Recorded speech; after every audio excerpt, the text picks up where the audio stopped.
Hello everyone. तो सभी लोगों को वेलकम है हमारे चैनल द फिजिक्स एस्पिरेंट में। आई होप सभी लोग अच्छे होंगे, ठीक ना। चलिए, तो आज का जो अपना लेक्चर होने वाला है इलेक्ट्रोस्टैटिक्स का पार्ट थर्ड होने वाला है। हम लोग पार्ट वन और पार्ट टू देख चुके थे। हम लोग उसमें क्या पढ़े थे, इलेक्ट्रिक चार्ज का कॉन्सेप्ट और उसका प्रॉपर्टीज और उस पर आधारित कुछ इम्पोर्टेंट क्वेश्चंस का डिस्कशन किए थे। ये जो होने वाला है अपना इलेक्ट्रोस्टैटिक्स का पार्ट थर्ड है। हम लोग इलेक्ट्रिक चार्ज और फील्ड भी बोलते हैं जिसको, ठीक ना। इलेक्ट्रिक चार्ज एंड फील्ड का समझिए पार्ट थर्ड है या फिर इलेक्ट्रोस्टैटिक पार्ट थर्ड है। तो आज के लेक्चर में हम लोग देखने वाले हैं कंडक्टर, सेमीकंडक्टर एंड इंसुलेटर के बारे में। कंडक्टर, सेमीकंडक्टर एंड इंसुलेटर के बारे में, ठीक ना। पहले देख लेते हैं ये क्या होते हैं, इसके बाद हम लोग पढ़ने वाले हैं कुलाम्स लॉ। कुलाम्स लॉ का मतलब स्टेटमेंट और डेरिवेशन हम लोग देख लेंगे और कुछ कुछ उसमें इंपॉर्टेंट पॉइंट है उसको भी डिस्कशन कर लेंगे। चलिए, तो देखिए फर्स्ट क्या लिखा हुआ है अपना।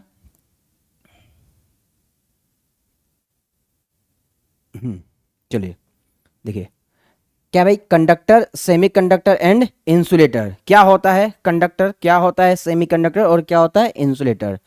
देखिए कंडक्टर क्या, कंडक्टर के बारे में कुछ पॉइंट हम लिखे हुए हैं, आपको भी समझना है। पहले कंडक्टर क्या होते हैं, the material through which the electric charge and current. क्या भाई, इलेक्ट्रिक चार्ज एंड करेंट। देखिए electric charge and current can flow easily, can flow easily, ठीक ना। मतलब कि कंडक्टर के through electric charge and current can flow easily are called conductors. क्यों, ऐसा क्यों होता है, क्योंकि इनके अंदर फ्री इलेक्ट्रॉन्स बहुत ज़्यादा अवेलेबल होते हैं, ठीक ना। प्रेजेंट लार्ज अमाउंट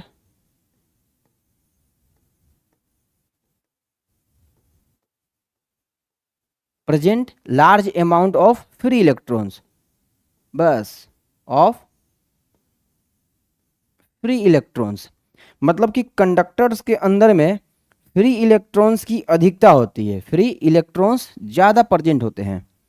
चलिए लिख देते हैं यहाँ पर आपको आगे। देखिए करंट इलेक्ट्रिसिटी में भी फ्री आएगा इलेक्ट्रॉन्स, ठीक ना, कि present large amount of free electrons. The material through which the electric charge and current can flow easily are called conductors. Next क्या पॉइंट लिखा हुआ है, conductors have a low resistance. इस पॉइंट को भी आपको याद रखना है कि भाई अपने कंडक्टर्स के पास क्या होता है, लो रेजिस्टेंस होता है, लो रेजिस्टेंस। ये सब इंपॉर्टेंट पॉइंट है, एग्जाम पॉइंट है, आप इसको इग्नोर करके नहीं चलेंगे, ठीक है। एग्जाम्पल्स में क्या क्या है, एग्जाम्पल्स में ऑल मेटल्स, ह्यूमन बॉडी, अर्थ और एक्स्ट्रा इटीसी, ये सभी क्या हैं बताइए। ये सभी अपना एग्जाम्पल हैं किन के, कंडक्टर्स के। कुछ नोट्स पॉइंट भी लिखवाए हैं कि metals are generally good electrical conductors. Metals क्या है, देखिए जो जो पॉइंट हम आपको एरो कर रहे हैं, बॉक्स में लिख रहे हैं, समझिए कि ये कहीं ना कहीं इंपॉर्टेंट हैं अपने आप में और इनको क्या करना है, आपको प्रॉपर नोट्स करके चढ़ना है, प्रॉपर नोट्स करते हुए चलना है। तो हम लोग कंडक्टर के बारे में देख लिए कि the material through which the electric charge and current can flow easily are called conductors, ठीक है ना। फिर नेक्स्ट पॉइंट में क्या लिखा है, conductors have a low resistance. Conductors के पास क्या होता है भाई, लो रेजिस्टेंस होता है। थर्ड पॉइंट अपना लिखा हुआ है एग्जाम्पल्स। देखिए एग्जाम्पल्स में ऑल मेटल्स, ह्यूमन बॉडी, अर्थ इटीसी, ये सभी क्या है, ये सभी एक प्रकार के समझिए कि कंडक्टर हैं, कंडक्टर के एग्जाम्पल हैं, ठीक है ना। फिर नोट्स में लिखा होगा metals are generally good electrical conductor. Metals are generally good electrical conductor because of metals contain large amount of free electrons, ठीक ना। Metals contains large amount of free electrons. तो ये अपना कहीं ना कहीं कंडक्टर के बारे में था। कंडक्टर कुछ है नहीं, बस एक इलेक्ट्रिक करंट और चार्ज को फ्लो करने के लिए एक मीडियम है, उसी को कंडक्टर कहते हैं। नेक्स्ट पॉइंट पर आते हैं। आई होप सभी लोगों को समझ में आया होगा। ये पॉइंट आप नोट्स करते चलिएगा, हम देखिए हट जाते हैं तो आप स्क्रीनशॉट भी ले सकते हैं। आइए नेक्स्ट लिखा हुआ है इंसुलेटर। इंसुलेटर क्या हुआ? अच्छा, अभी हम सिर्फ डिफिनेशन के बेसिस पर आपको हम बता रहे हैं। नेक्स्ट जब क्लास आएगा तो कंडक्टर, इंसुलेटर और सेमीकंडक्टर पर एनर्जी बैंड डायग्राम होता है भाई, हम लोग पढ़ेंगे जब मॉडर्न फिजिक्स, जब हम लोग डिस्कस करेंगे मॉडर्न फिजिक्स के, तो इनका ऑन द बेसिस ऑफ हम लोग मॉडर्न फिजिक्स में, जब हम लोग मॉडर्न फिजिक्स पढ़ेंगे, मॉडर्न फिजिक्स, इस मॉडर्न फिजिक्स में हम लोग कंडक्टर, जो भी आपका हो जाएगा, कंडक्टर, इंसुलेटर या फिर बोलिए ये सेमी कंडक्टर, इनका जो हम लोग कैटेगरी डिफाइन करेंगे, कैटेगरी को जो हम डिफाइन करने वाले हैं उस समय, जब हम कैटेगरी को डिफाइन करेंगे, क्या क्या बताएं आपको हम, सेमी कंडक्टर, इंसुलेटर और कंडक्टर, जब हम लोग मॉडर्न फिजिक्स पढ़ेंगे उस टाइम पर हम लोग क्या करेंगे कि उस टाइम हम लोग on the basis of energy band diagram, on the basis of, यहां पर देखिए लिख देते हैं ताकि आपको समझ में आए।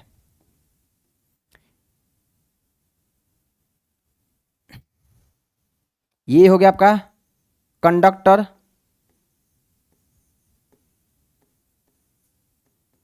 ये हो गया आपका इंसुलेटर,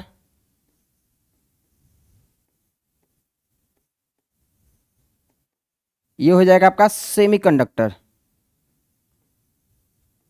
बात को समझिएगा हम क्या कहना चाहते हैं, सेमीकंडक्टर। ये जो आप देख रहे हैं, इनका डिफरेंस है, अलग अलग कंडक्टर क्या होते हैं, इंसुलेटर क्या होते हैं और सेमीकंडक्टर क्या होते हैं, on the basis of energy band diagram, on the basis of energy band diagram, energy band diagram, इसके बेसिस पर हम आपको बताएंगे डायग्राम, ठीक ना। और एनर्जी बैंड डायग्राम ही मतलब एक प्रॉपर एक्सप्लेनेशन है कि भाई कंडक्टर किसे कहते हैं, इंसुलेटर किसे कहते हैं और सेमीकंडक्टर किसे कहते हैं। यहां पर मेरे को वैसा नहीं पढ़ना है, बस केवल आपको हम बता दे रहे हैं कि इलेक्ट्रिक चार्ज और करंट किस मीडियम में फ्लो करेगा बेहतर, कौन सा मीडियम में बेहतर फ्लो नहीं करेगा, मतलब मटेरियल में, मटेरियल समझिएगा, किस मटेरियल में बेहतर फ्लो करेगा, कौन सा मटेरियल में बेहतर फ्लो नहीं करेगा। तो नेक्स्ट पॉइंट अपना इंसुलेटर्स है। तो क्या लिखा हुआ है इसके बारे में, the material which resist the flow of electrical charge and current are called insulator. मतलब कि जो इलेक्ट्रिक चार्ज और करंट के फ्लो में रुकावट उत्पन्न करे या रोकता है या अवरोध उत्पन्न करता है, उसी को तो हम लोग इंसुलेटर कहते हैं। आई होप सभी लोगों को यहाँ तक क्लियर होगा, ये पॉइंट भी आपको क्लियर हो गया। चलिए, तो आर कॉल्ड इंसुलेटर, ठीक है। देखिए यहां से आपको टारगेट रखना है कि resist the flow of electrical charge and current, रोकता है किसको किसको, चार्ज को और करंट को, दोनों को बोलता है कि भाई आपको हम नहीं जाने देंगे, वैसे मटेरियल को हम लोग इंसुलेटर नाम दे देते हैं। आई होप आपको समझ में आया। नेक्स्ट पॉइंट क्या है, insulators have a high resistance. Insulators के पास क्या होता है, हाई रेजिस्टेंस। देखिए हाई रेजिस्टेंस है तभी तो ये नहीं जाने दे रहे हैं, लो रेजिस्टेंस रहेगा तो ये जाने देंगे, ठीक है। अगर कोई मटेरियल लो रेजिस्टेंस है, then we can say that particular material are responsible for flow of electric charge and current. It is clear, ठीक ना, ये तो अपना करेक्ट बात है। देखिए एग्जाम्पल्स में क्या लिखा हुआ है, वुड, प्लास्टिक और ईटीसी। एग्जाम्पल्स में क्या लिखा हुआ है, वुड, प्लास्टिक और ईटीसी, ठीक है। यहां पर जो आपको हम बताए हैं मॉडर्न फिजिक्स में हम पढ़ाएंगे तो उस टाइम इसका प्रॉपर डिस्कशन किया जाएगा on the basis of energy band diagram. इसके बेसिस पर हम लोग कंडक्टर, इंसुलेटर और सेमी कंडक्टर को क्या करेंगे बताइए, कैटेगराइज कर देंगे। चलिए चलते हैं और मूव करते हैं नेक्स्ट टॉपिक में। नेक्स्ट टॉपिक अपना क्या है, आई होप सभी बच्चों को समझ में आ रहा होगा, ठीक है। देखिए हम अपने साइड से ट्राई यही करते हैं कि भाई लेक्चर को डेली लाया जाए, ठीक है।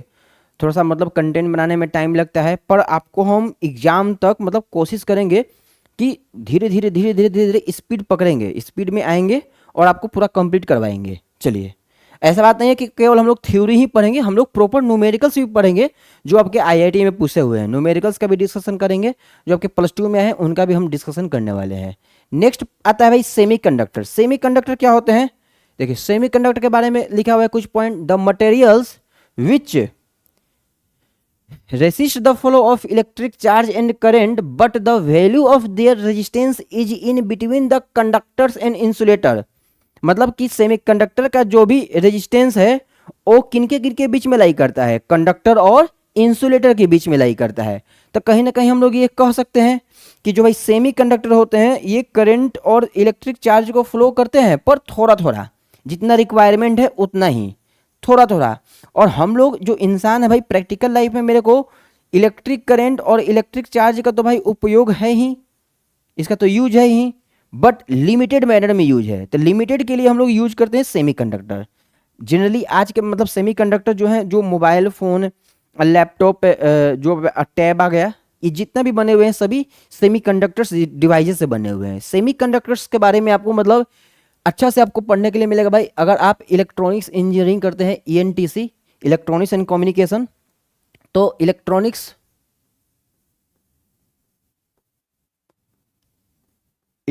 इंजीनियरिंग में आपका एक समझिए कि एक सेमेस्टर में, एक पूरा सेमेस्टर क्या है, मतलब पूरा मान के चलते हैं एक पूरा ईयर्स ही क्या है, सेमीकंडक्टर डिवाइसेस पढ़ना है, ठीक है।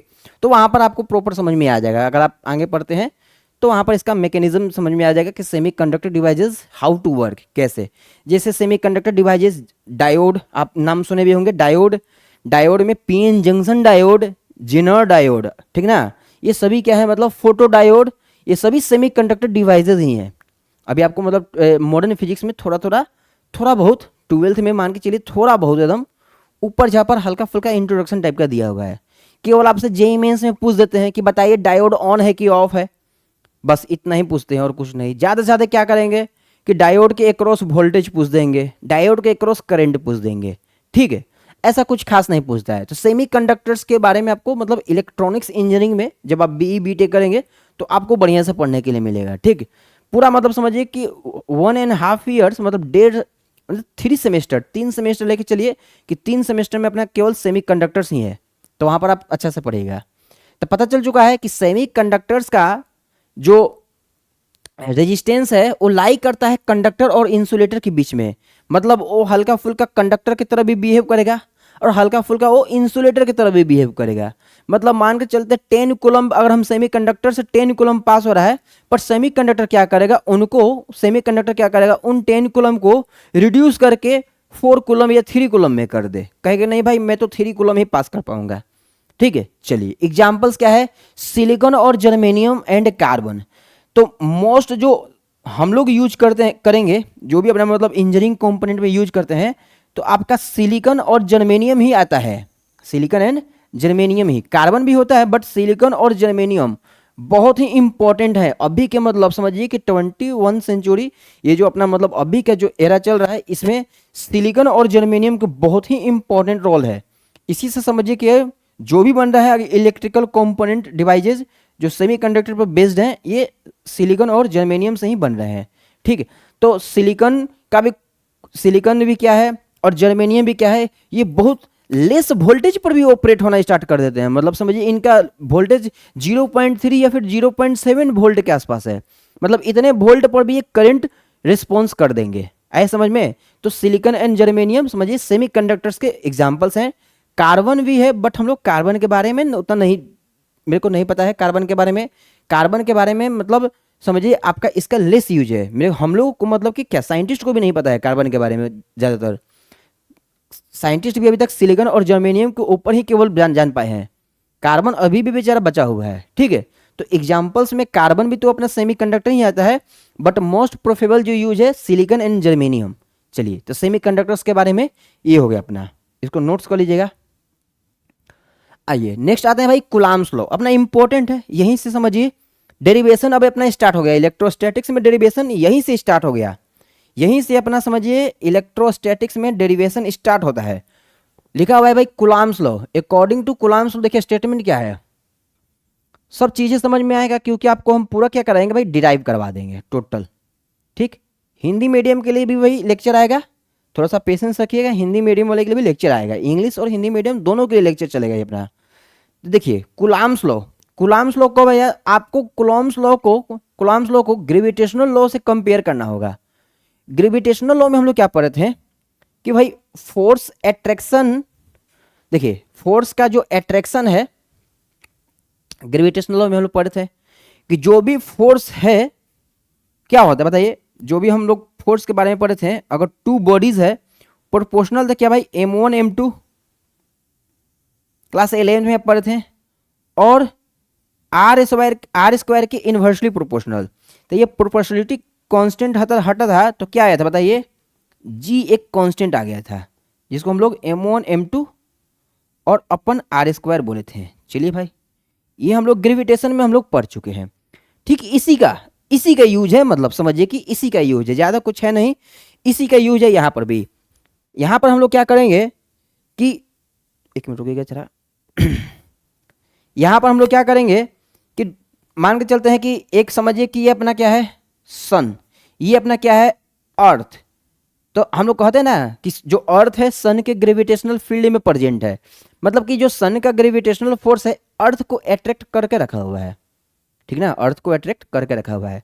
तो हम लोग क्लास 11th में क्या पढ़ते हैं कि इसको हम लोग कैपिटल एम नाम दे देते हैं, इसको छोटकू एम नाम दे देते हैं, ठीक ना, और हम लिख देते थे कि जो इनके बीच के जो भी फोर्स होगा ये कुछ ऐसा होगा। देखिए यूनिवर्सल कांस्टेंट कैपिटल जी तो रहेगा ही रहेगा, कैपिटल एम और ये छोटा वाला एम बाई इनके बीच का डिस्टेंस, इनका बीच का डिस्टेंस मान के चलिए, इनके बीच का ये क्या है भाई डिस्टेंस है स्मॉल आर, इनके बीच के डिस्टेंस का स्क्वायर। ये हम लोग ग्रेविटेशनल लॉ में ऑल अबाउट पढ़े थे। यहाँ पर हम लोग पढ़ने वाले हैं कुलॉम्स लॉ। कुलॉम्स लॉ के अकॉर्डिंग क्या है देखिए, स्टेटमेंट पहले समझिएगा, स्टेटमेंट क्या लिखा हुआ है, according to Coulomb's law the force of interaction between any two point charges is directly proportional to the product of the charges and inversely proportional to the square of the distance between them and acts along the line joining the two charges. ये important बात है, ये जो point लिखा हुआ है ना, मतलब ये भी यही आपको समझना है, एंड एक्ट्स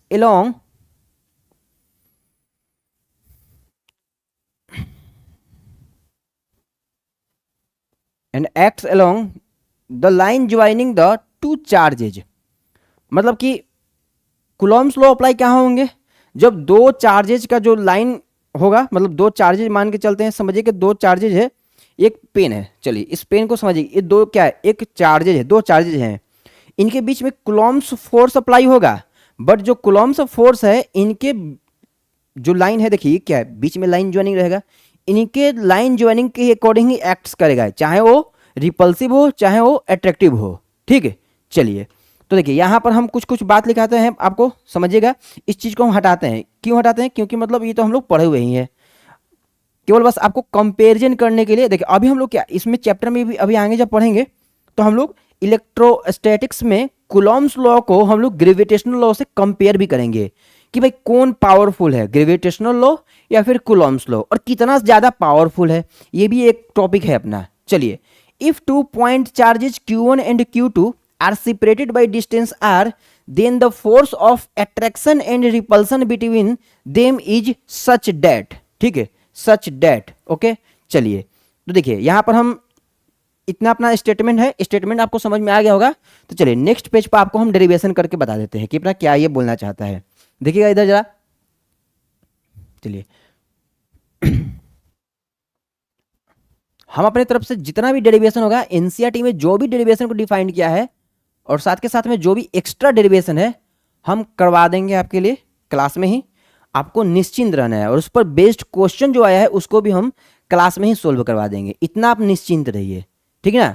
चलिए, आप ऐसा नहीं है कि जो सभी लोग पढ़ रहे होंगे तो भाई अपने टीचर से पढ़ ही रहे होंगे, कोई ना कोई ऑफलाइन कर रहा होगा, कोई ऑनलाइन कर रहा होगा, पर आप देखिएगा इधर आपको यूनिक ही लगेगा कुछ समझने के लिए।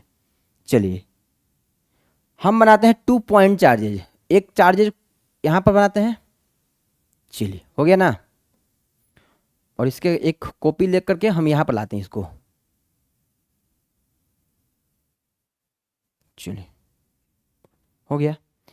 ये समझिएगा इनके बीच का डिस्टेंस क्या है?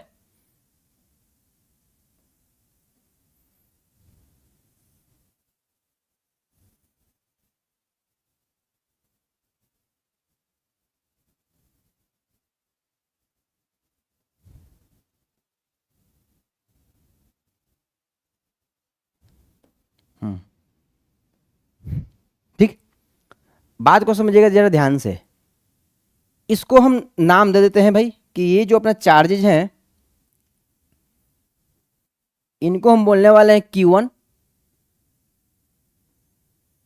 ये अपना Q1 है, हम स्मॉल में लिखते हैं भाई। जो किताब है उसमें कैपिटल में भी लिखा हुआ है, कोई दिक्कत नहीं। हम Q1 और Q2 हम स्मॉल में यूज किए हुए हैं, Q1 और Q2। बात समझ में आया ना? हम स्मॉल यूज कर रहे हैं, आप लोग कैपिटल भी यूज कर सकते हैं। कोई बच्चा बोलेगा सर कैपिटल में हम लोग लिखे हुए हैं, तो कोई दिक्कत नहीं है, आप कैपिटल में भी यूज कर सकते हैं।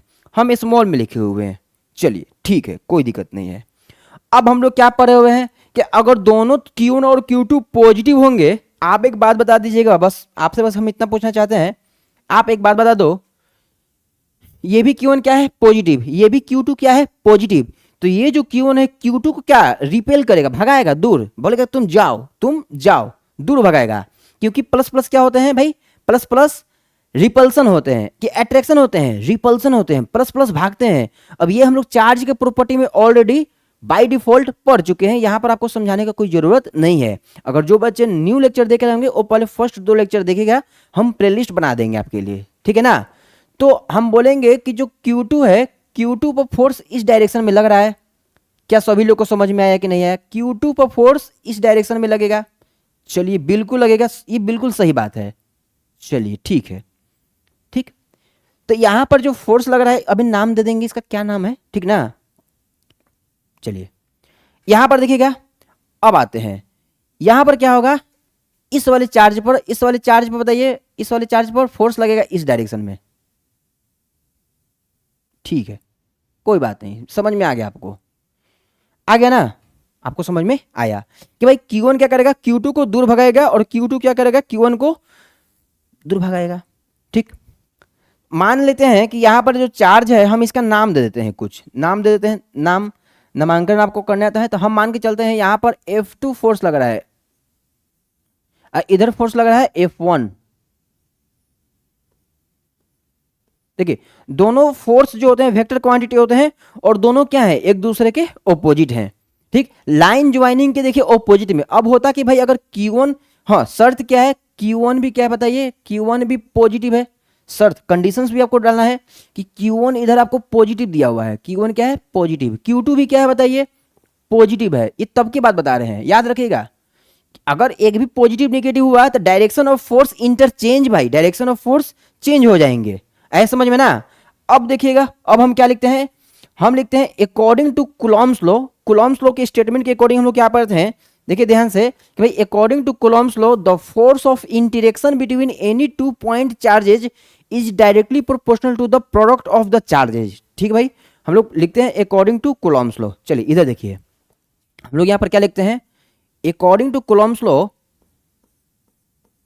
देखिए पूरा डेरिवेशन हम करवाते हैं आपके लिए। According to Coulomb's law, according to Coulomb's law,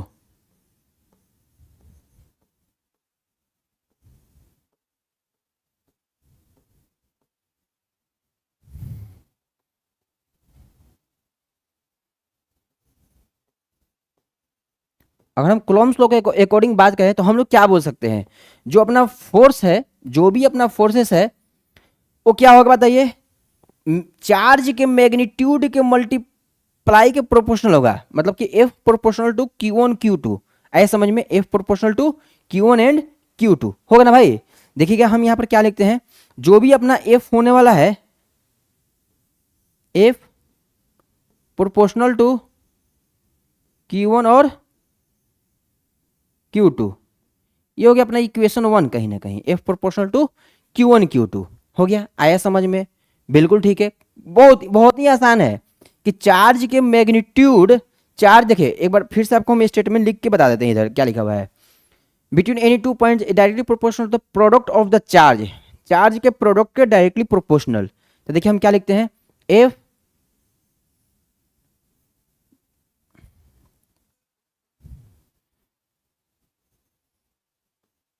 directly proportional Q1 और Q2। देखिए इक्वेशन 1 हो गया अपना।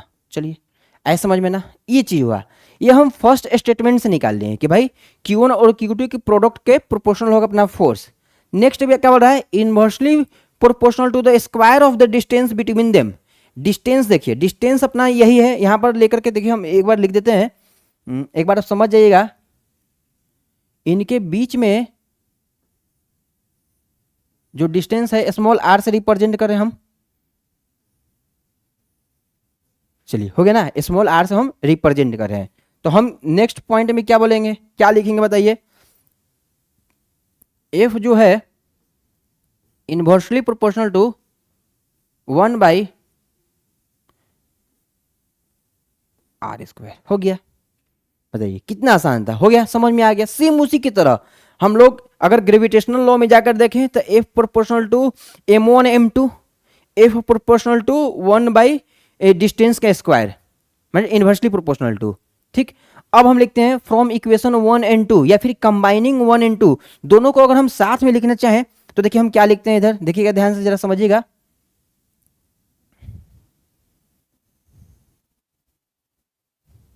देखिए जो भी डेरिवेशन है भाई हम प्रॉपर करवाएंगे। डेरिवेशन, डेरिवेशन के लिए आपको निश्चिंत रहना है कि सर डेरिवेशन मतलब होगा या नहीं होगा, तो टोटल डेरिवेशन करवा देंगे। आप बस केवल समझते चलिए पॉइंट को। चलिए हो गया। नेक्स्ट देखिए हम लिखेंगे from equation 1 and 2, from equation 1 and 2। आप लिख सकते हैं कि भाई इक्वेशन 1 एंड 2 को कंबाइन करने पर, कंबाइनिंग इक्वेशन 1 एंड 2, ये भी लिख सकते हैं। पर आप भी समझदार हैं और कॉपी चेक करने वाले भी समझदार हैं। दोनों लोग जान रहे हैं कि भाई जो कूलॉम्स लॉ में जो प्रोडक्ट है चार्ज का प्रोपोर्शनल है और इनवर्सली प्रोपोर्शनल है डिस्टेंस ऑफ स्क्वायर का। बस समझ में है ना, तो साथ में ही मेरे को लिखना है। तो बताइए यहां पर क्या लिखेंगे, एफ प्रोपोर्शनल टू, बताइए क्या होगा, Q1 Q2 और अपन डिस्टेंस का स्क्वायर। अब क्या करेंगे, इस प्रोपोर्शनलिटी साइन को जब हम रिमूव करेंगे तो अपना एक कांस्टेंट पिक्चर में आएगा जिसको हम लोग कैपिटल के भी बोल देते हैं। और क्या हो जाएगा देखिए, Q1 Q2 बाई r²। ऐसा समझ में ना। तो हम लोग एट द एंड मेरे को ये फॉर्मूला मिल गया, एट द एंड मेरे को ये फॉर्मूला मिल गया। चलिए ठीक, कि भाई जो फोर्स होता है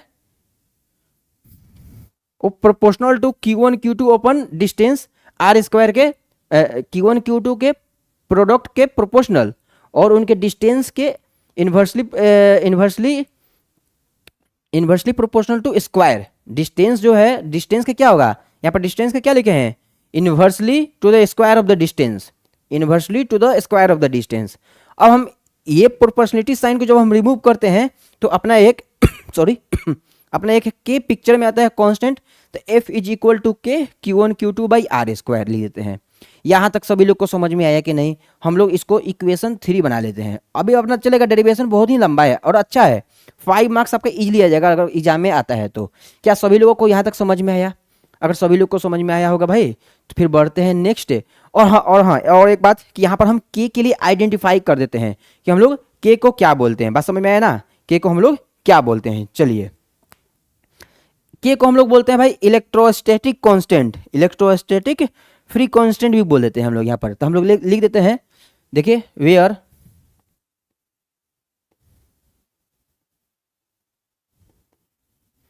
के क्या है अपना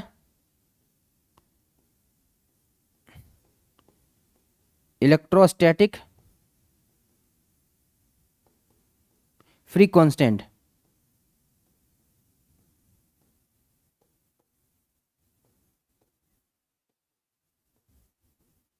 चलिए समझ में आया, इलेक्ट्रोस्टैटिक फ्री कांस्टेंट, वेयर के क्या है भाई, इलेक्ट्रोस्टैटिक फ्री कांस्टेंट है। अब हम क्या बोलेंगे, देखिए यहाँ पर ये भी पॉइंट लिखवा दें। देखिए अगर हम हटे हुए हैं भाई तो आप स्क्रीनशॉट भी ले लीजिएगा। हम लोग के बारे में लिख देंगे, क्या क्या है, के को क्या कहते हैं, इलेक्ट्रोस्टैटिक फ्री कांस्टेंट। अभी आपको आगे भी समझ में आएगा। और Q1 को क्या बोलते हैं, चार्ज, Q2 को भी चार्ज, और R को क्या, डिस्टेंस बोलते हैं। तो यहाँ से हम एसआई यूनिट्स भी निकाल सकते हैं इसका। अभी तो खैर आगे पढ़ेंगे, यहाँ तक आप नोट्स कीजिए, नोट कीजिए, उसके बाद फिर हम मूव करते हैं नेक्स्ट स्लाइड में। चलिए ठीक है।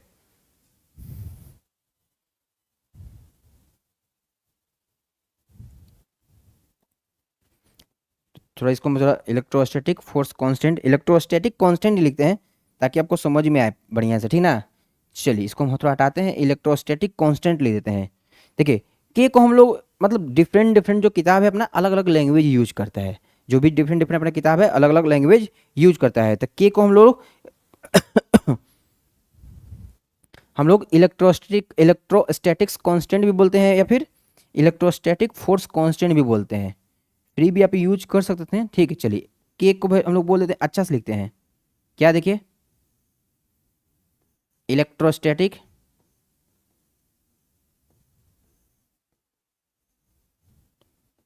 Electrostatics force constant.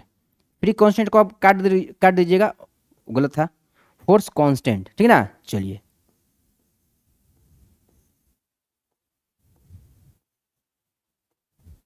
हम बताएंगे कि हम फ्री क्यों लिखे हुए थे, इलेक्ट्रोस्टैटिक फ्री कांस्टेंट, ठीक ना, इलेक्ट्रोस्टैटिक फोर्स कांस्टेंट।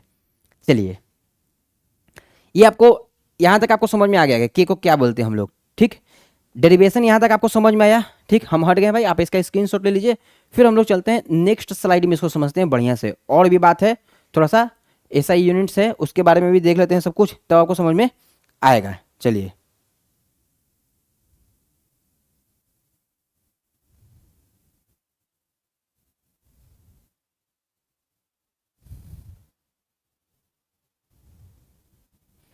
चलिए हो गया ना।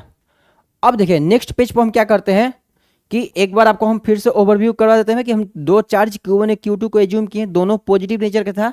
तो भाई Q1 Q2 पर इस डायरेक्शन में फोर्स लगाएगा, Q1 Q2 पर इधर फोर्स लगाएगा, जस्ट उसी टाइम Q2 Q1 पर इधर फोर्स लगाएगा। इनके बीच का डिस्टेंस स्मॉल r था। तो हम लिख दिए कि अकॉर्डिंग टू कुलॉम्स लॉ जो फोर्स होता है Q1 और Q2 के प्रोडक्ट के प्रोपोर्शनल होता है। और ये स्टेटमेंट से आया हुआ है, ये बात स्टेटमेंट के अकॉर्डिंग आया है। सेकंड इक्वेशन भी स्टेटमेंट के अकॉर्डिंग आया हुआ है, इनवर्स टू द स्क्वायर होता है। दोनों इक्वेशन को अगर हम कंबाइन करके लिखते हैं तो एफ प्रोपोर्शनल टू Q1 और Q2 और अपन आर स्क्वायर के प्रोपोर्शनल हो गया। इस प्रोपोर्शनलिटी साइन को जब हम रिमूव करते हैं तो एफ इजकल टू के Q1 Q2 upon R square हो गया। यहाँ पर हम लोग के को बोलते हैं इलेक्ट्रोस्टैटिक फोर्स कांस्टेंट।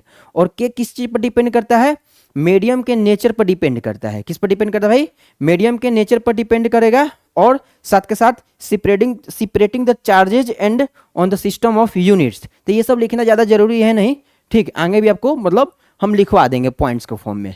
चलिए नेक्स्ट देखिए, नेक्स्ट अब हम क्या समझते हैं, अब हम आते हैं बारी बारी से पॉइंट्स लिख करके आपको डिस्कशन कर देते हैं क्या क्या है।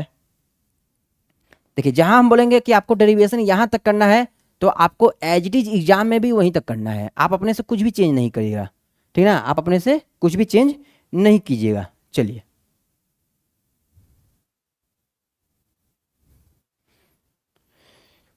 अब हम लोग क्या जानते हैं, अब हम लोग के का वैल्यू डिटरमाइन करते हैं कि भाई के का अपना क्या वैल्यू आएगा। के का हम लोग वैल्यू निकालेंगे और एसआई यूनिट्स में निकालेंगे और एक बार सीजीएस में निकालेंगे।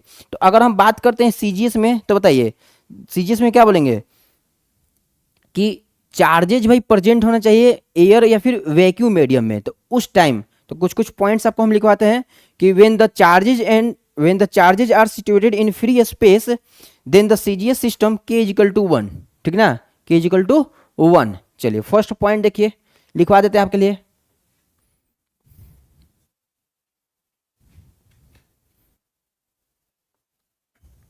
देखिए के का जो वैल्यू है सीजीएस में 1 होता है, कब, जब चार्जेज आपके सिचुएटेड हो फ्री स्पेस में या फिर वैक्यूम में। और के का मान एसआई यूनिट में, एसआई यूनिट्स में भी अवेलेबल होता है। तो पहले हम आपको सीजीएस में बता देते हैं, एक मिनट रुकिएगा।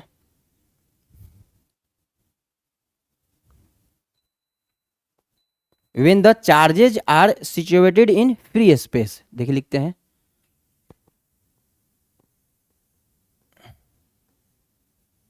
व्हेन द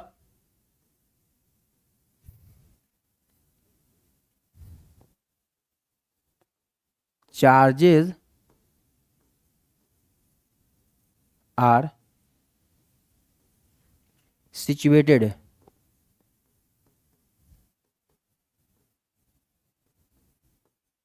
हो गया ना, when the charges are situated, ये ऊपर की तरफ जा रहा है, रुकिएगा, when the charges are situated कहाँ पर भाई, फ्री स्पेस में।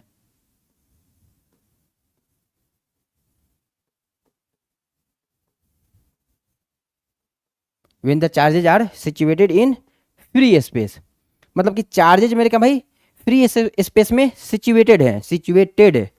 When the charges are situated in free space, ये तिरछा हो जा रहा है क्यों बार बार, when charges are situated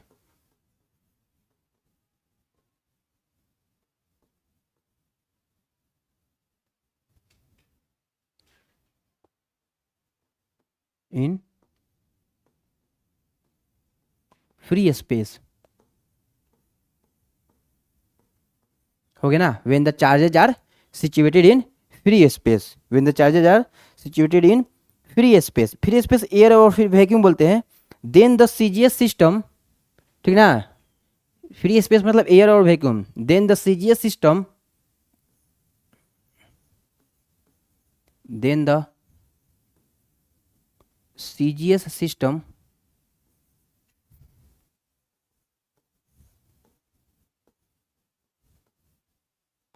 then the CGS system, देखिए देन द सीजीएस सिस्टम में जो आपका के का जो भी वैल्यू आएगा, के का जो भी वैल्यू हम लिखेंगे वो कहीं ना कहीं 1 के इक्विवेलेंट होगा, 1 के इक्विवेलेंट हो जाएगा। बस यहीं तक आपको याद रखना है। ये आपको हम फर्स्ट पॉइंट लिखवा दिए, ये आपको हम फर्स्ट पॉइंट लिखवा दिए कि कभी भी अगर charges, when the charges are situated in free space, free space का मतलब होता है एयर या फिर वैक्यूम, ठीक ना, फ्री स्पेस मतलब एयर या फिर vacuum, then the CGS system, k का वैल्यू क्या हो जाएगा, के का वैल्यू अपना 1 हो जाएगा। ये सीजीएस में याद रखिएगा। एसआई में फिर लिखवाते हैं, in SI system, in SI system में भी आपको हम लिखवा देते हैं। चलिए देखिए यहाँ पर पॉइंट के लिए हम एक डिफरेंट पेन यूज करते हैं, थोड़ा सा डार्क में, देखिएगा, एक मिनट हो जाइए। चलिए ये अपना फर्स्ट हो गया सीजीएस के लिए। हम सेकंड के लिए लिखते हैं इन S I,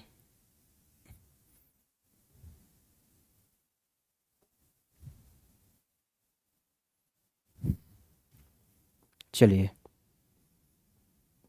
in S I system, in SI में हम लोग के का वैल्यू लिख लेते हैं। बताइए इन एसआई में तो आपको पता है के का वैल्यू जो होता है 9 into 10⁻⁹ newton metre square coulomb के पावर -2, ठीक ना। के का जो भी वैल्यू आएगा 9 इंटू 10⁻⁹ न्यूटन मीटर स्क्वायर और कूलम के पावर -2। ये कैसे हुआ अभी आपको समझ में आएगा थोड़ा देर में, बस अभी केवल आप लिखते चलिए, ठीक है। मेरे को जो एग्जाम में लिखना है हम वैसे उसे आपको बता रहे हैं। कोई बोलेगा सर ये कैसे आया, तो ये आया, ये अभी आपको समझ में आ जाएगा थोड़ा देर में, बस थोड़ा सा केवल मेरे को टाइम दीजिए।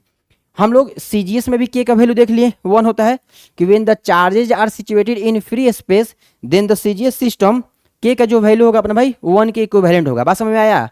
फिर इन एसआई मतलब कि इंटरनेशनल सिस्टम में के का जो वैल्यू होता है 9 इंटू 10⁻⁹ न्यूटन मीटर स्क्वायर पर कूलम के पावर -2, ठीक, पर कूलम के पावर -2। चलिए फिर इधर देखिएगा एक मिनट, एक मिनट रुकिएगा। चलिए समझिएगा बात को। यहां पर हम लिखते हैं वी कैन राइट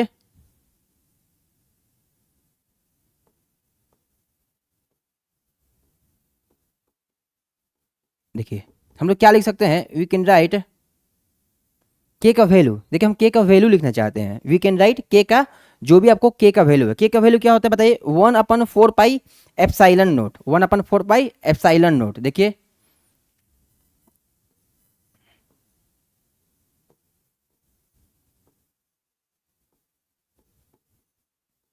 समझिएगा जरा बात को। के का जो वैल्यू होता है 1/4 पाई एप्सिलॉन नोट के इक्वल आता है, ठीक ना। ये एक्सपेरिमेंटल डेटा है 1/4πε0। ठीक, ये एक्सपेरिमेंटल पार्ट है, तो इसलिए मतलब हम डायरेक्ट लिख दिए यहाँ पर। आप भी बस केवल याद रखिएगा कि जो के का वैल्यू होता है 1/4πε होता है, हम यहाँ पर लिख दिए वी कैन राइट के इजिकल टू 1/4πε0। एप्साइलन नोट को हम लोग क्या बोलते हैं? एब्सोल्यूट इलेक्ट्रिकल परमिटिविटी बोलते हैं।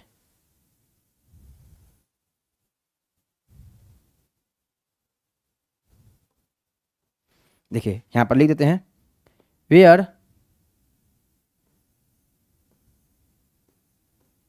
हम अगर बात करके भाई कोई पूछे हमसे कि एप्साइलन नोट क्या है, एप्साइलन नोट के बारे में, तो क्या बोलेंगे?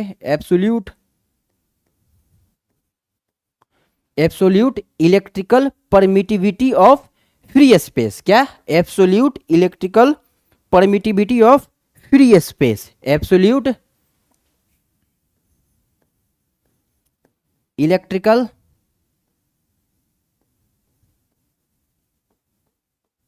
हो गया, एब्सोल्यूट इलेक्ट्रिकल परमिटिविटी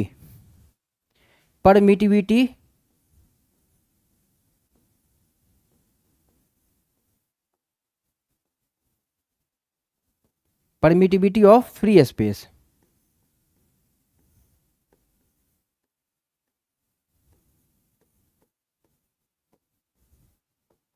हो गया ना। एप्सिलॉन नोट को क्या बोलते हैं? एप्सिलॉन नोट को हम लोग क्या बोलते हैं?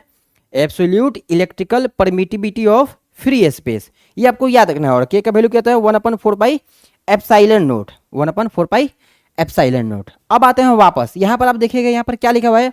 From equation 3। तो हम लोग यहाँ पर लिखते हैं फिर से, देखिए नाउ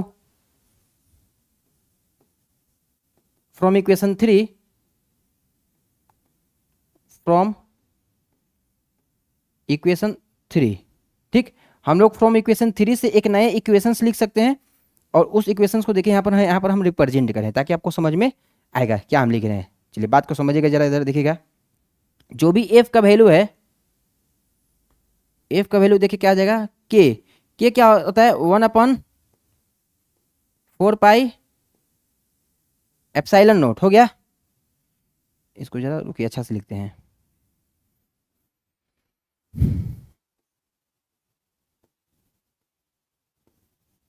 4πε0 Q1 और Q2 बाई आर स्क्वायर। हो गया ना। देखिए नए इक्वेशन देखिए, फोर्स का आ गया, हम लोग के का बस केवल वैल्यू पुट कर दिए। और ये अपना एक्सपेरिमेंटल डेटा है, आप कंफ्यूज नहीं होइएगा। ये अपना क्या है बताइए? एक्सपेरिमेंटल डेटा है कहीं ना कहीं। तो एक्सपेरिमेंटल डेटा के अकॉर्डिंग भी हम लिख दिए कि फोर्स अपना जो कोई अगर मेरे से पूछता है के का वैल्यू यहाँ पर 1/4πε0 कैसा है, तो एक्सपेरिमेंटली है, एक्सपेरिमेंटल के अकॉर्डिंग हम लिखे हुए हैं। तो आई होप आपको डेरिवेशन समझ में आया होगा सभी लोग को, कूलॉम्स लॉ का डेरिवेशन। ठीक ना, यहाँ से आप एक बार समझ जाइए, फिर हम लोग मूव करते हैं नेक्स्ट और आगे बढ़ते हैं। ठीक ना, units dimension and value of epsilon note में हम लोग मूव करेंगे। चलिए सभी लोग को यहाँ तक समझ में आया होगा। कूलॉम्स लॉ बहुत ही आसान है। Coulomb's law, according to Coulomb's law, देखिए समरी करवा देते हैं। The force of interaction between any 2 point charges is directly proportional to the product of the charges and inversely proportional to the square of the distance between them and acts along the line joining the 2 charges. हो गया भाई, 2 charges के line joining के along ही ये apply होने वाला है। उसके बाद यहाँ पर क्या बोल दिया कि if 2 point charges Q1 and Q2 are separated by distance r, then the force of attraction and repulsion between them is such that. उसके बाद हम लोग यहाँ से पूरा स्टोरी को स्टार्ट किए हैं। ठीक, स्टार्ट करने के बाद आपको ये सब पूरा समझाने के बाद हम लोग फिर कुछ पॉइंट लिखवाएं कि when the charges are situated in free space. ये थोड़ा सा इंपॉर्टेंट था फ्री स्पेस वाला बात। ठीक है, कि जब चार्ज को भाई सिचुएटेड कर दी कहा भाई फ्री स्पेस में, in free space at that time, then the CGS system में के का वैल्यू आपका 1 हो जाएगा। ओके, इन एसआई में बात करें तो के का value 9 × 10⁻⁹ newton metre square coulomb के पावर -2 होता है। तो we can write k is equal to 1/4πε0। हम एक्सपेरिमेंटली ये लिखे हुए हैं। Okay, then after that where epsilon naught, what is epsilon naught? Absolute electrical permittivity of free space. Is that clear? यहाँ तक आपको समझ में आया? ठीक ना, यहाँ तक आपको समझ में आया होगा। Now from equation 3। अब आइए फ्रॉम इक्वेशन 3 क्या था? इस इक्वेशन में हम के का वैल्यू पुट कर देते हैं 1/4πε0।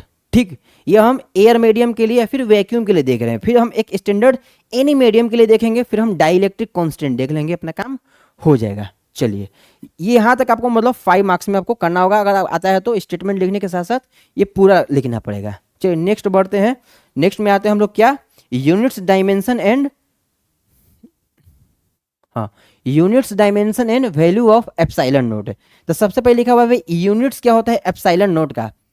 कोई मेरे से बोलता है कि ऐसा यूनिट बता दो एप्सिलॉन नोट का, तो हम लोग क्या करेंगे, हम लोग इजीली कैलकुलेट कर लेंगे, इसमें कोई बड़ी चीज़ नहीं है, हम लोग कैलकुलेट कर लेंगे। देखिए हम बताते हैं क्या प्रोसेस, क्या अपना थॉट प्रोसेस रहने वाला कैलकुलेट करने के लिए, आपको उसी प्रकार कैलकुलेट करते हुए चलना है, ठीक ना। चलिए देखिएगा जरा ध्यान से,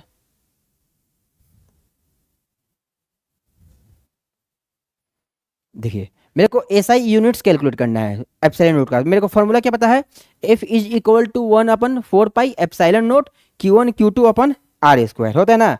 यहाँ से हम लोग एप्सिलॉन नोट का वैल्यू पुट कर देंगे, एप्सिलॉन नोट का वैल्यू पुट कर देंगे। देखिए समझिएगा, देखिएगा ध्यान से, वी नो डेट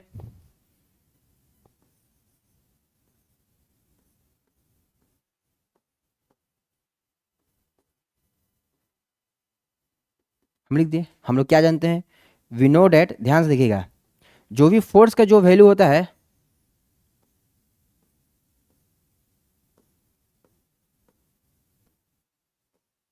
एक मिनट रुकिएगा,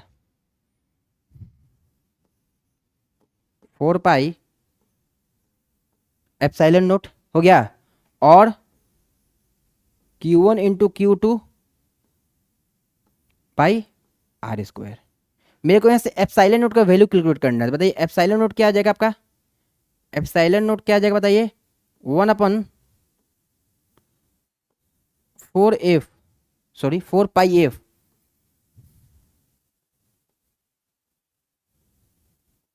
4 पाई एफ हो गया, और ये बता दीजिए क्या आ गया, Q1 Q2 by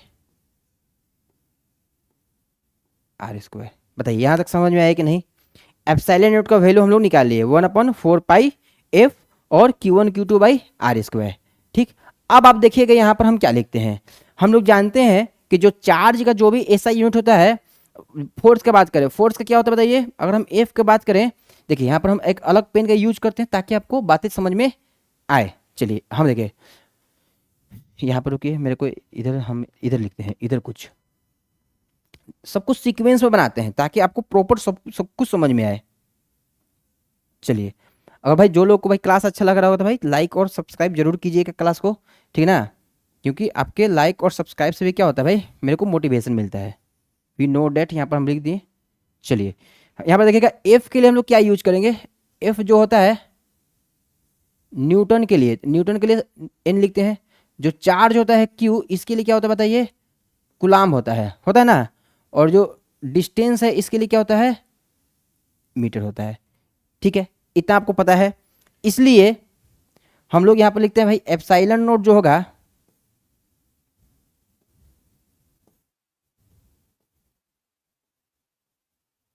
one upon Newton हो गया, 1/न्यूटन, और देखिए कुलाम इंटू कुलाम पर मीटर इंटू मीटर, यही होगा। तो इसलिए हम क्या देखिए, इसलिए क्या बोल सकते हैं कि जो भी ऑप्शन अपना एप्सिलॉन नोट है, देखिए क्या हो गया, कुलॉम्ब स्क्वायर और Newton metre square.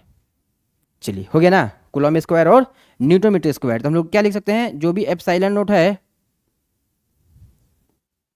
Coulomb square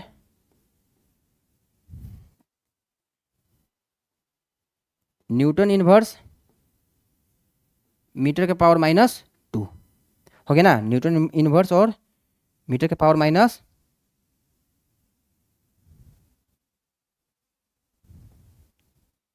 चलिए हो गया, कुलम स्क्वायर न्यूटन के पावर -1 और मीटर के पावर -2। चलिए ये अपना एप्सिलॉन नोट का एसआई यूनिट्स आ गया है, एप्सिलॉन नोट का एसआई यूनिट्स हम लिख दिए, ठीक ना। चलिए एक और एप्सिलॉन का एसआई यूनिट्स होता है, उसको भी हम आपके लिए क्या इधर लिख देते हैं, प्रॉपर नोट डाउन करवा देते हैं, आप उसको भी याद रखेंगे, ठीक ना, आप उसको भी याद रखेंगे। चलिए यहाँ तक नोट्स कीजिए, फिर हम लोग नेक्स्ट बढ़ते हैं। चलिए हो गया था। देखिएगा आप यहाँ से समझिएगा, एक और चीज़ आपके लिए हम नोट्स करवाते हैं, ये भी आपको याद रखना है एग्जाम में। ये वाला ऐसा यूनिट ही पूछता है। ये आप जो भी बॉक्स बना रहे भाई बहुत इंपॉर्टेंट है, बॉक्स को इग्नोर करके मत चलिए। अगर आपने बॉक्स को इग्नोर कर दिया तो भाई समझिए बहुत कुछ आपका मतलब बर्बाद हो जाएगा, याद रखिएगा। चलिए हो गया ना। इधर देखिए, यहाँ से क्या आया, हम इसको यूज करते हैं, इसको याद रखिएगा। हम इसको we know that is epsilon naught, देखिए क्या यूज करते हैं, क्या लिखा हुआ है, कूलम्ब स्क्वायर, और इधर देखिएगा न्यूटन मीटर स्क्वायर। ठीक, हम ऐसे लिख सकते हैं क्या एप्सिलॉन नोट को, कूलम्ब स्क्वायर,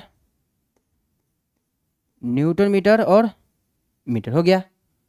जो अपना एप्सिलॉन नोट आएगा, कूलम्ब स्क्वायर, न्यूटन मीटर तो जूल होता है, जूल होता है ना। देखिए इधर हम लिख देते हैं, चलिए इधर समझिएगा बात को।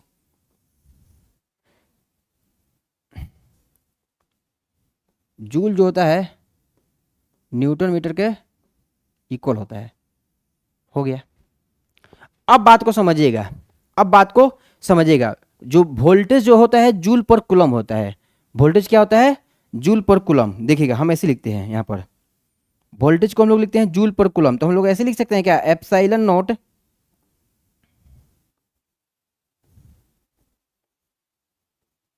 वोल्टेज। देखिए क्या होता है, वोल्टेजेस जो होता है अपना जूल पर कूलम होता है। यहाँ पर आप 1 वोल्ट पढ़े हैं, 1 जूल पर कूलम, जूल पर कूलम आप पढ़े हुए हैं ये चीज़। वोल्टेज क्या होता है, जूल पर कूलम। आप देखिए कूलम पर जूल, ऊपर ऊपर वाला एक कूलम और जूल, तो हम बोले ना ये क्या आएगा अपना, देखिए ये क्या आ जाएगा, ऊपर में तो एक कूलम ही रहेगा और नीचे में वोल्ट और मीटर, वोल्ट और मीटर, वोल्ट और मीटर, यही होगा ना। चलिए तो हम एक चीज़ और फॉर्मूला पढ़ेंगे, जो एप्सिलॉन नोट अपना फाइनली आ जाएगा, जो भी एप्सिलॉन नोट फाइनली आएगा ये आएगा farad metre, F M, farad metre आ जाएगा। बोलेगा सर ये कैसे लिख दिए आप। ठीक, तो अभी आपको थोड़ा इलेक्ट्रोस्टैटिक कैपेसिटेंस एक है, इलेक्ट्रोस्टैटिक पोटेंशियल में कैपेसिटेंस तक जरा वेट करना पड़ेगा।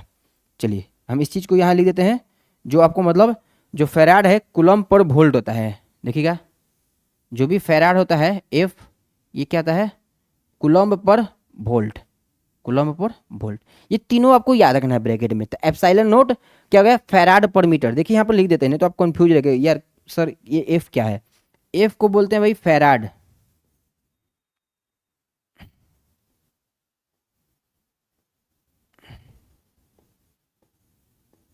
फैराड, ठीक ना, FARAD, फैराड बोलते हैं। मतलब हम लोग कैपेसिटेंस में पढ़ेंगे इसको, इसको हम लोग कैपेसिटेंस में पढ़ेंगे। फैराड जो होता है ये Q इजिकल टू C अपन भी आता है।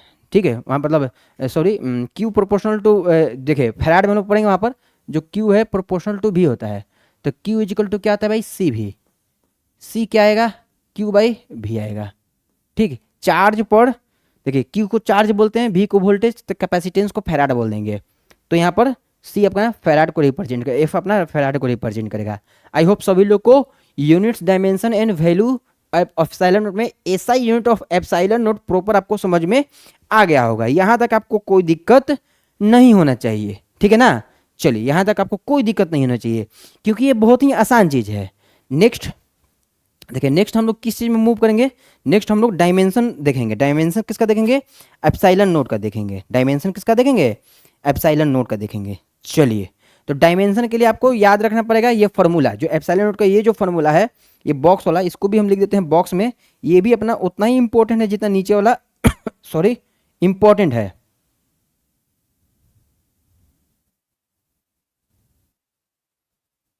चलिए देखिएगा एक मिनट, हो गया ना।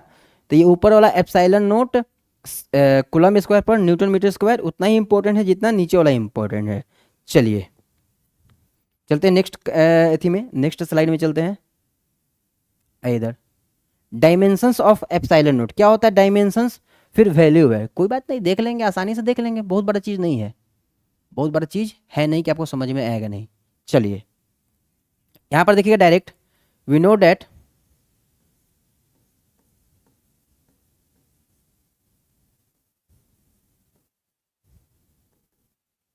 देखिए हम लोग लिख दिए वी नो डैट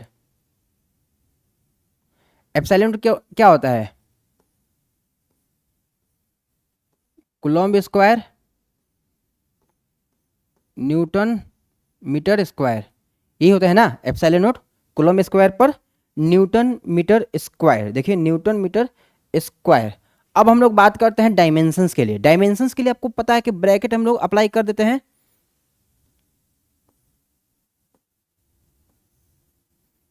इधर देख लेंगे ऊपर में चार्ज का डायमेंशन इस प्रकार लिख देते हैं, और नीचे में क्या लिख देते हैं देखिए,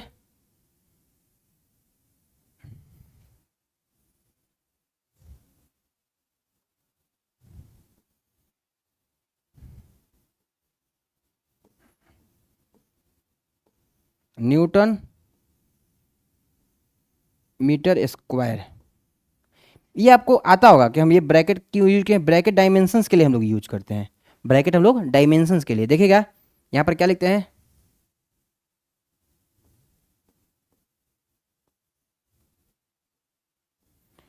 कूलम्ब, इसको क्या बोलते हैं बताइए, एटी पढ़ते हैं, एटी होता है, और ये भी क्या होता है बताइए, एटी, चार्ज का Q is equal to I T है ना, तो एटी बोलते हैं।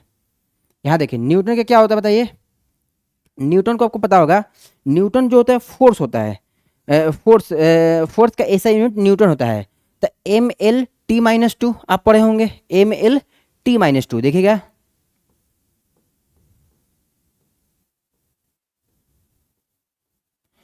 और मीटर स्क्वायर का क्या होता है, एल स्क्वायर होता है ना। तो देखिए फाइनली अपना एप्सिलॉन नोट क्या आ गया, डायमेंशन की बात करें,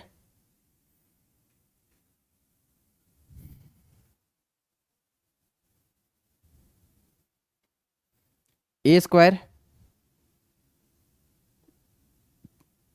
T square M L three ना, एक मिनट रुकेगा,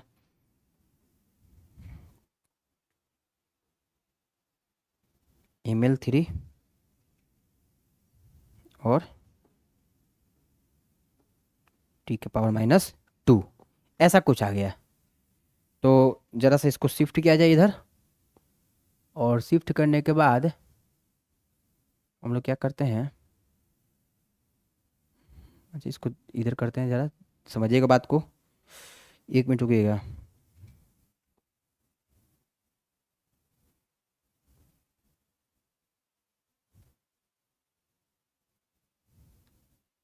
हो गया ना, यहाँ तक समझिएगा, समझिएगा ज़रा, हम स्पेस कम होने की वजह से लिख रहे हैं, आपको ज़रा समझना इस चीज़ को। देखिए क्या आ गया,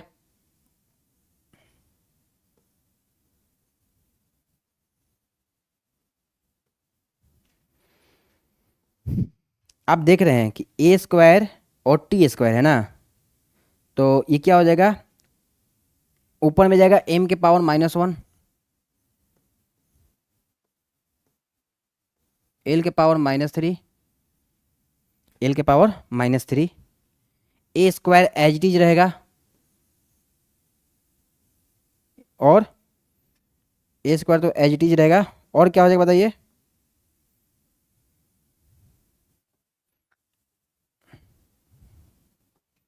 ए स्क्वायर तो अपना एज इट इज रह जाएगा, ठीक है ना, ए स्क्वायर अपना एच टी रह जाएगा, और देखिए क्या हो जाएगा, टी स्क्वायर और टी, टी के पावर फोर हो जाएगा। देखिए ये हम अभी याद नहीं किए, हम सीखे हुए हैं, तो आप भी, आपको भी क्लास 11th में सीखना होगा, ठीक है, क्लास 11 में था, सॉरी क्लास 11th में था, आप सीखे होंगे। देखिए अगर जिसको समझ में नहीं आया है तो कोई बड़ी चीज़ नहीं है, हम क्लास 11th के लिए यूनिट्स एंड डायमेंशन स्टार्ट करेंगे, वहाँ पर आप देख सकते हैं लेक्चर, आपको समझ में आ जाएगा, ठीक है ना, कोई बहुत बड़ा ये टेंशन की चीज़ नहीं है, मतलब कि आपको समझ में नहीं आएगा, आपको समझ में बिल्कुल आएगा, ठीक है। चलिए यहाँ तक आपको समझ में आ गया होगा। आई होप सभी लोग को डायमेंशन समझ में आ गया होगा कि भाई डायमेंशंस कैसे हम कैलकुलेट करते हैं। चलिए भाई किसी को कोई डाउट है तो भाई कमेंट सेक्शन में करके ज़रूर बताना, मतलब फिर हम देखते हैं इसको। देख सभी लोग को हम कमेंट पढ़ते हैं, तो आप लोग सभी लोग कमेंट करके बता सकते हैं कि सर यहाँ पर ये सही है, ये गलत है, ऐसे होगा वैसे होगा। चलिए अब हम बढ़ते हैं नेक्स्ट। अब हम लोग बढ़ते हैं भाई नेक्स्ट।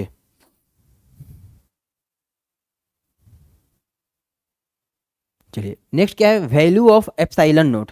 भाई हमको वैल्यू कैलकुलेट करना है भाई एप्सिलॉन नोट के लिए। चलिए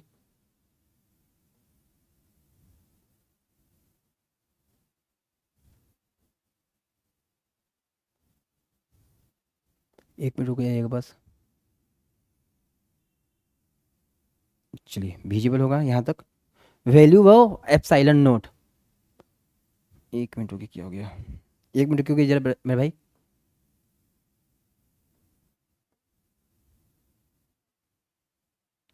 चलिए हो गया ना, वैल्यू ऑफ एप्सिलॉन नोट। तो हम लोग क्या जानते हैं, लिखेंगे यहाँ पर वी नो डेट,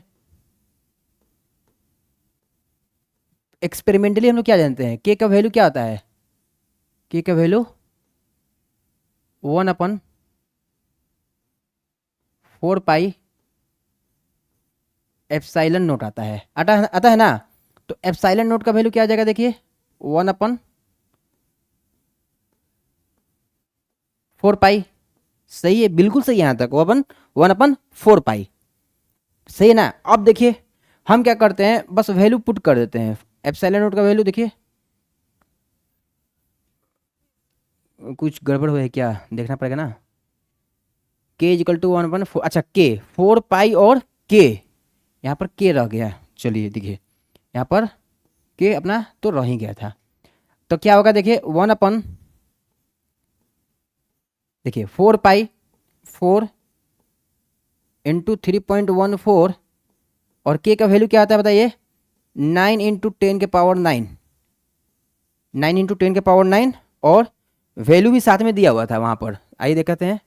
वैल्यू भी साथ में था, न्यूटन मीटर स्क्वायर कूलम के power -2, newton metre square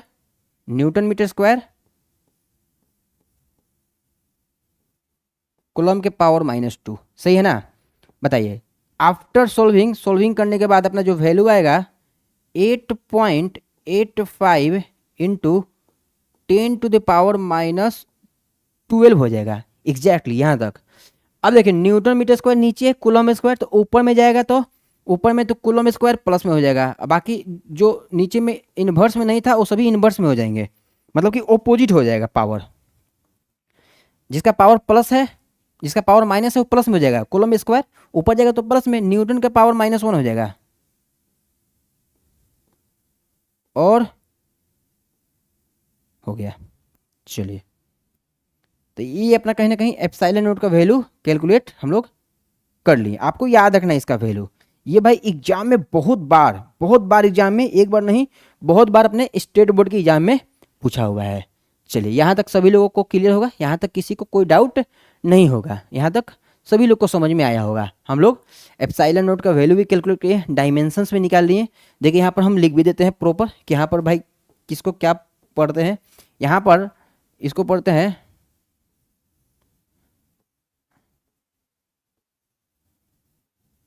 dimensional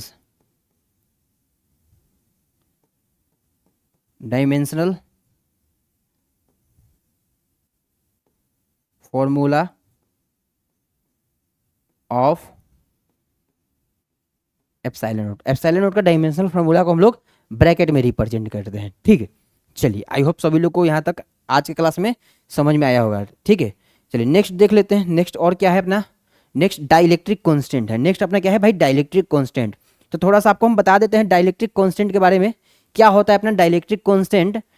चलिए ये तो आपको सब कुछ समझ में आ गया, पूरा कूलम्ब्स लॉ का स्टेटमेंट समझ में आपको आ गया होगा।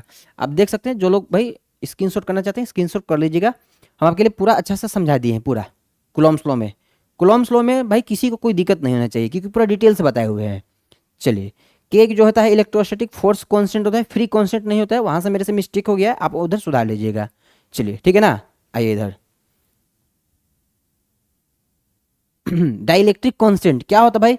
डाइलेक्ट्रिक कांस्टेंट, तो डाइलेक्ट्रिक कांस्टेंट समझने से पहले हम एक परमिटिविटी टर्म्स है इसको समझते हैं कि परमिटिविटी कैसे डिफाइन करते हैं किसी भी परमिटिविटी को। तो when two charges are placed in any medium other than air, other than air, in any medium other than air, ये इंपॉर्टेंट चीज है। Any medium other than air मतलब एयर को छोड़ करके, the force between them is greatly affected, the force between them is greatly affected. Permittivity is a property of the medium which determines the electric force between the charges situated in that medium. Permittivity ही क्या है? एक property है medium का जो कि आपको determines करेगा electric force between two charges situated in that medium. Okay, examples क्या है? The absolute permittivity of water is about 80 times greater than the absolute permittivity of air in free space. इस पर based हम numericals भी लेंगे, ठीक ना, इस पर बेस्ड हम न्यूमेरिकल्स भी लेंगे आपको, ठीक है। आपको ज़्यादा टेंशन नहीं लेना है, अभी आपको देखिए हम सब फॉर्मूला पूरा लिखे हुए हैं, सब कुछ डाइलेक्ट्रिक कांस्टेंट। नेक्स्ट क्लास में पूरा अपना ऑल अबाउट डाइलेक्ट्रिक कांस्टेंट के बारे में होने वाला है। फोर्सेस इन वैक्यूम क्या होता है, फोर्सेस इन मीडियम क्या होता है, और यहीं से हम कैलकुलेट कर लेंगे भाई डाइलेक्ट्रिक कांस्टेंट, और फिर उस पर आधारित हम लोग 5-6 एक अच्छा न्यूमेरिकल्स कर लेंगे जो जेई मेंस में आया हुआ है और उसका साथ के साथ जो सीबीएसई में आया हुआ है, और अपना कॉन्सेप्ट कहीं ना कहीं क्लियर हो जाएगा। ओके, ठीक है ना। फिर बाद में कुछ कुछ आपको नोट्स पॉइंट भी बताएंगे कुलॉम्स लॉ से रिलेटेड कि कुलॉम्स लॉ कहाँ वैलिड है, कहाँ इनवैलिड है, और कैसे कैसे कहाँ कहाँ अप्लाई होता है, कुछ कुछ आपको पॉइंट्स भी बता देंगे, वहाँ पर आपको समझ में आ जाएगा। तो आज का क्लास सभी लोगों को समझ में आया होगा भाई। आपसे ये हम यही अपने तरफ से ट्राई किए हैं कि आपको क्लास बेहतर समझ में आए, ठीक। न्यूमेरिकल्स भी हम पूरा अच्छा से प्रॉपरली एक्सप्लेनेशन करके करवा दिए हैं ताकि न्यूमेरिकल्स करें, सॉरी डेरिवेशन जो है आपको हम पूरा प्रॉपर एक्सप्लेनेशन करके करवा दिए ताकि आपको डेरिवेशन में कहीं प्रॉब्लम ना हो। आप डेरिवेशन को बार बार कॉपी में लिखिएगा, आपको क्या हो जाएगा, दिमाग में सेट हो जाएगा। न्यूमेरिकल्स में भी बहुत जगह हेल्प मिलेगा आपको, ठीक। तो मिलते हैं नेक्स्ट क्लास में फिर इसी उम्मीद से कि नेक्स्ट क्लास में हम लोग डाइलेक्ट्रिक कांस्टेंट को कंप्लीट कर लेंगे और कुछ उस पर बेसिस न्यूमेरिकल्स देख लेंगे। उसके बाद हम लोग फिर कुलॉम्स लॉ में कुछ कुछ हेडिंग है, सुपरपोजिशन थ्योरम्स, मल्टीपल चार्जेस के according Coulomb's law in vector form, उनको डिस्कस करेंगे, ठीक है ना। चलिए, तो सभी लोगों को भाई नमस्ते है, नमस्कार है, मिलते हैं नेक्स्ट क्लास में, खुश रहिए।